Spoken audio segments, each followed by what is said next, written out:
আমরা আজকে উপস্থিত হয়েছি খুবই একটা গুরুত্বপূর্ণ বিষয়ের আপডেট দেওয়ার জন্য। আপডেটটা হচ্ছে গিয়ে আগামী বুধবার অর্থাৎ আগামীকাল কিন্তু নবম দশম এবং একাদশ দ্বাদশ শ্রেণীর ভেরিফিকেশন এবং কাউন্সিলিং সংক্রান্ত নোটিশ প্রকাশিত হবে। আমরা ভালো করে জানি যে ফেব্রুয়ারি মাসের 24 এবং 25 তারিখে একাদশ দ্বাদশ শ্রেণীর বেশ কয়েকটা বিষয় অর্থাৎ 7টা বিষয়ের কাউন্সিলিং হয়ে গিয়েছিল। বাকি বিষয়গুলো কবে হবে এই নিয়ে আমাদের মনে একটা প্রশ্ন ছিল, কিন্তু সেই মনের প্রশ্ন অবসান কিন্তু হতে চলেছে আগামী বুধবার।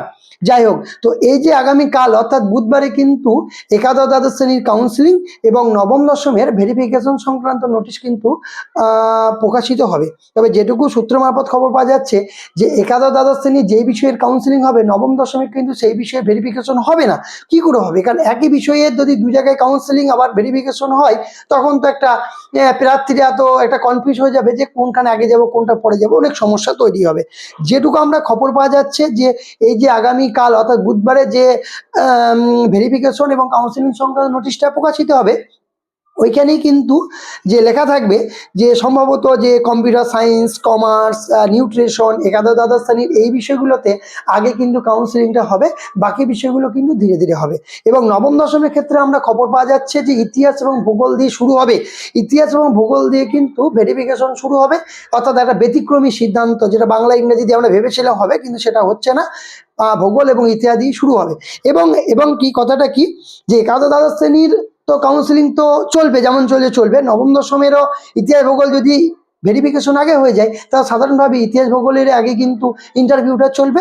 এবার আরেকটা গুরুত্বপূর্ণ খবর আমরা পাওয়া যাচ্ছে যে একাদশ দ্বাদশ শ্রেণীর ক্ষেত্রে ডকুমেন্ট ভেরিফিকেশনটা কিন্তু সেন্ট্রালাইজ হয়েছিল, কিন্তু নবম দশমের ক্ষেত্রে যেটুকু খবর পাওয়া যাচ্ছে যে ডকুমেন্ট ভেরিফিকেশনটা সেন্ট্রালাইজ না হয়ে রিজিয়ন ওয়াইজ হবে। তো রিজিয়ন ওয়াইজ যদি ডকুমেন্ট ভেরিফিকেশনটা হয় তাহলে প্রসেসটা কিন্তু আরও খুবই দ্রুত হারে সম্পূর্ণ করা যাবে এবং বাকি বিষয়গুলোতেও একটা কিন্তু দ্রুততার সাথে কাজ করা যাবে। এবং যে ডেডলাইন সুপ্রিম কোর্টে দেওয়া হয়েছিল সেই ডেডলাইনের মধ্যেই কাজ করার সম্ভাবনা রয়েছে।